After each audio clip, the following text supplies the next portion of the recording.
ବାହାର ଆୟୋଜନ ପାଇଁ ସମସ୍ତେ ଲାଗି ପଡ଼ିଛନ୍ତି। ବ୍ୟାନର ମରା ସରିଛି ଆଉ ଏବେ ଗାଁବାସୀ ମଧ୍ୟ ସାହାଯ୍ୟ କରୁଛନ୍ତି। ଦେଖନ୍ତୁ ଲୋକମାନେ ଆସି ସାରିଛନ୍ତି। କିଛି ସମୟ ମଧ୍ୟରେ ଯୋଉ ସଭାଟି ଆରମ୍ଭ ହେବ।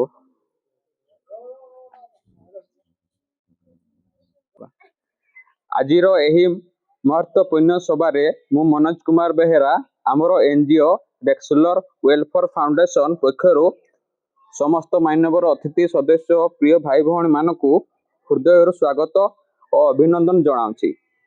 ଆପଣମାନଙ୍କର ଉପସ୍ଥିତି ଏହି ସଭାକୁ ଆହୁରି ଗୌରବମୟ କରିଛି।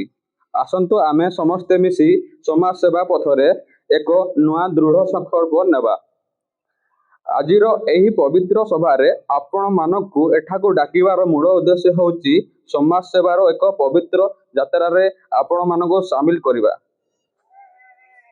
ତ ଆମର ଏନଜିଓ ଡେକ୍ସଲର ୱେଲଫେୟାର ଫାଉଣ୍ଡେସନ ପକ୍ଷରୁ ଆମର ସଂସ୍ଥାର ଚିଫ ମ୍ୟାନେଜିଂ ଡାଇରେକ୍ଟର ସାର୍ ରଞ୍ଜିତ ସିଂ ରାଠୋରଙ୍କ ନେତୃତ୍ୱରେ ଏହି ସଂସ୍ଥା ସମାଜର ଦୁର୍ବଳ ଓ ଅସହାୟ ଲୋକଙ୍କ ସେବାରେ ନିରନ୍ତର କାର୍ଯ୍ୟ କରୁଛି। ତ ତାର ହେଡ୍ ଅଫିସ ଅଛି ଧାନବାଦ ଝାରଖଣ୍ଡ ଆଉ ମୁମ୍ବାଇ ମହାରାଷ୍ଟ୍ରରେ। ଏବେ ଓଡ଼ିଶାରେ 2 ମାସ ହେବ ଏହାର ଓଡ଼ିଶାର ହେଡ୍ ଅଫିସ ପୁରୀରେ ହେଇସାରିଛି। ଆଉ ଖୁବ୍ ଶୀଘ୍ର ଆମର ସବୁ ଡିଷ୍ଟ୍ରିକ୍ଟ ଆଉ ବ୍ଲକରେ ପଞ୍ଚାୟତ ଲେଭେଲରେ ସବୁଆଡ଼େ ଅଫିସ ହେବାକୁ ଯାଉଛି। ତ ମୁଁ ଭଗବାନଙ୍କୁ ଅନେକ ଅନେକ କୃତଜ୍ଞତା ଜଣାଉଛି ଯେ ଆମର CMD ସାର୍ ରଞ୍ଜିତ ସିଂ ରାଠୋର ମୋତେ ତାଙ୍କର ଏହି ପବିତ୍ର ସଂସ୍ଥାରେ ଲୋକ ସେବା କରିବାର ସୁଯୋଗ ଦେଇଛନ୍ତି। ଏହି ସଂସ୍ଥାରେ ଆପଣମାନେ ମଧ୍ୟ ଜଣେ ଜଣେ ସଦସ୍ୟ ହୋଇ ସମାଜ ସେବା କରିପାରିବେ। ସଦସ୍ୟ ହେଲେ ଆମର ଏନଜିଓ ଆପଣଙ୍କ ସୁଖ ଦୁଃଖର ସଦା ସାଥୀ ହେବ। କୌଣସି ଅସୁବିଧା ଆସିଲେ ଆମର ସମସ୍ତ ଟିମ୍ ଆପଣଙ୍କ ସହାୟତା ପାଇଁ ଆଗକୁ ଆସିଯିବ। ତ ଆମର ଲକ୍ଷ୍ୟ ହେଉଛି ପରିବାରର ମୂଳଭୂତ ଆବଶ୍ୟକତା ପୂରଣ କରିବା। ଦିନ ଦିନ ଖାଇବା ପାଇଁ ସବୁ ମାସର ଖାଇବା ସାମଗ୍ରୀ ଯୋଗାଇ ଦେବା।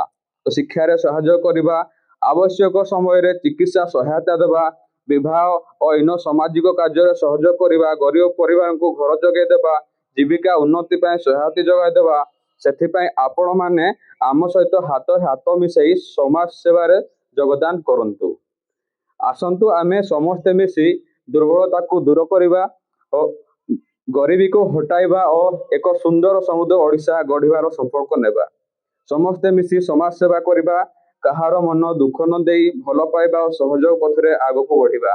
ଆପଣ ଯଦି ଆଜି ଆମର ସଦସ୍ୟ ହେଉଛନ୍ତି ତେବେ ଆଗାମୀ ସପ୍ତାହରୁ ପ୍ରତି ସପ୍ତାହର ବୁଧବାର ଠାରୁ ଶୁକ୍ରବାର ମଧ୍ୟରେ ଆପଣଙ୍କୁ ସହାୟତା ରାଶି ପ୍ରଦାନ କରାଯିବ।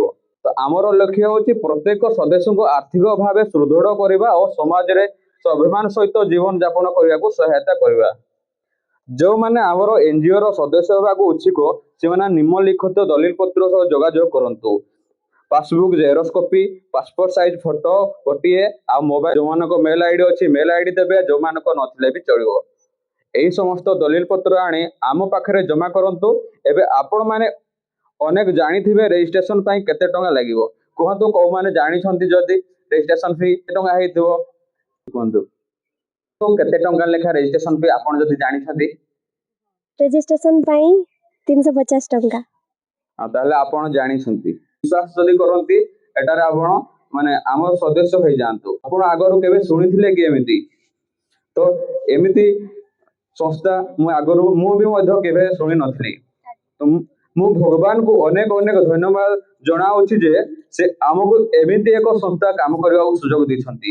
ଏମିତି ଉତ୍କୃଷ୍ଟ ପ୍ରୋଜେକ୍ଟ ପ୍ଲାନ ଆଣିଥିବାରୁ ଆମେ ସମସ୍ତେ ଓଡ଼ିଶାବାସୀ ଆମର CMD ସାର୍ ଶ୍ରୀ ରଞ୍ଜିତ ସିଂ ରାଠୋରଙ୍କ ପ୍ରତି କୃତଜ୍ଞ ରହିବୁ।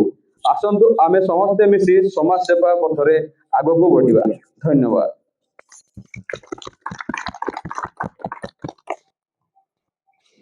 ଆଉ କାହାର ଯଦି କିଛି କ୍ୱେଶ୍ଚିନ୍ ଅଛି ଆପଣ ମାଇକ୍ ଦେଇ ଦିଅନ୍ତୁ, ପଚାରି ପାରିବେ।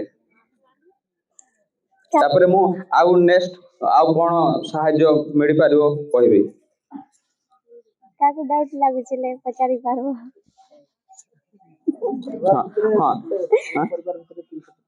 ଆପଣ ମାନେ କେହି ହୁଏତ ଜାଣିନଥିବେ କି ଜାଣିଥିଲେ ବି ଭଲ କଥା।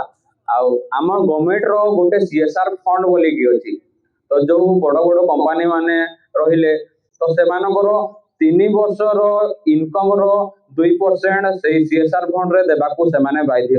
ଯଦି 2% टैक्स न दउछंती गवर्नमेंट ताको ऊपर किछि भी एक्शन नै पारे ताकर लाइसेंस भी कैंसिल करि पारे प्लस पेनाल्टी भी अधिका लगै पारे तो से माने ताकर 3 वर्षर 2% इनकम देबाको बाध्य तो सीएसआर फंड जो रहिला सेटा हमर गवर्नमेंट अलगा किछि काम रे सेटा यूज करि परिबिनी सेई पैसाटा केवल समाज सेवा रे ही लागिवो तो जो सीएसआर फंड टा सेटा हमर ए एनजीओ संस्था रेक्सलर वेलफेयर फाउंडेशन को मिलिछि तो केते मिलिछि आपण सेटा अंदाजा लगो थांतो मु सेटा कहबिनी तो आम मान को लोक दरकार अकाउंट नंबर दरकार जो पैसाटा की आसीबो ताहले सीएसआर फंड ता जो स्टॉक हेगी रहिछि सेटा लोक मान को पाखरे पहुंचबो आ जो असहाय लोक माने से पैसा पाई के खुशी हेबे आ ताको काम रे लगे परिबे तो एबे सीएसआर फंड ता को काम रे लागे हमरो भाई हमरो निज गाँ रो से पढ़ी के आपन को सुनेबे।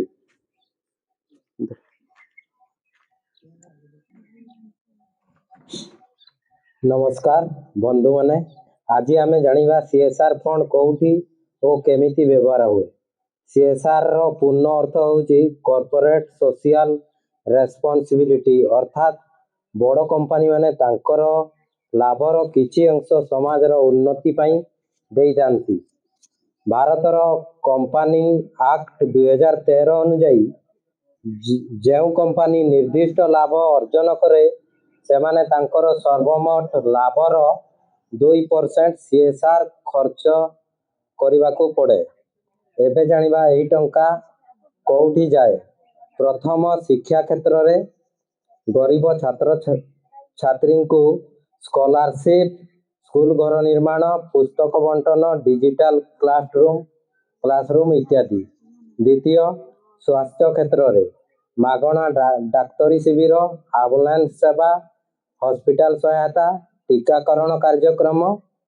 तृतीय गरीब और समाज कल्याण अन्नदान महिला सेल्फ हेल्प ग्रुप सहायता अनाथ आश्रम और वृद्धाश्रम सहायता।